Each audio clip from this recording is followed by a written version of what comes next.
In your consumer news this morning, another $4.5 billion of student loan debt has been forgiven. President Joe Biden approving this relief for 60,000 public sector workers. That includes teachers, nurses, and firefighters. The forgiveness comes through the Public Service Loan Forgiveness Program. Since taking office, Biden has canceled more than $175 billion in student debt for nearly 5 million people. Americans are still opening their wallets, it turns out, despite years of elevated inflation. According to fresh government data, spending at U.S. retailers climbed 0.4% in September from the month before. The largest increase was seen at specialty stores, clothing stores, and health and personal care shops. Meanwhile, sales of electronics and appliances plunged 3% from August. Consumer spending makes up about 70% of the U.S. economy. And the Small Business Administration's disaster loan program now officially out of money following back-to-back major hurricanes. In a statement, President Biden called the program a critical lifeline to small businesses and renters who've been impacted by disasters. He says Speaker Mike Johnson has promised the fund will be replenished once the House returns after the November election.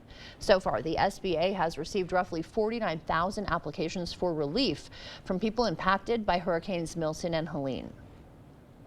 We are now just a little more than 2 months away from the winter holidays, if you can believe that.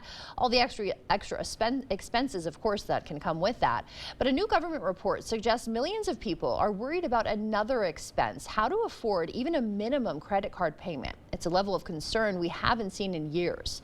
Emily Schmidt has more on why it's happening and what we can do about it. Been allowed to get out. It was April 2020 when Donald Trump was president. Joe Biden got Barack Obama's endorsement, and we social distanced when more than 14% of credit card users last worried they wouldn't be able to make a monthly payment. This week, a survey said people feel that way again. A lot of people are relying on credit to make ends meet.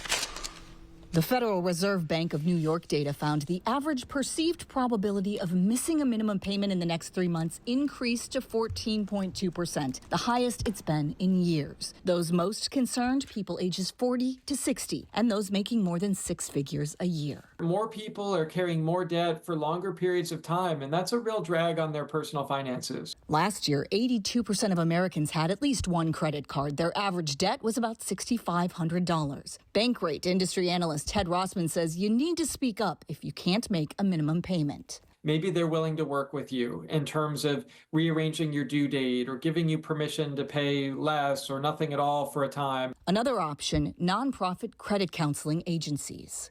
They can often negotiate something like a 7 or 8% interest rate over 4 or 5 years.